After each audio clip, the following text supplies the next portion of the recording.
¿Mamá? Yo quería preguntarle algo.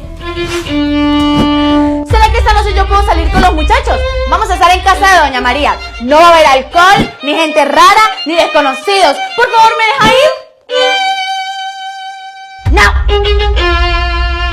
Ay, ¿por qué no, mamá? Si yo ya lavé los platos, ordené mi cuarto, hice de Zoila. Ya, mamá, es hora de que usted confíe en mí, en la hija que usted crió. ¡Basta de pelea, por favor, déjeme ir! Bueno, está bien, vaya.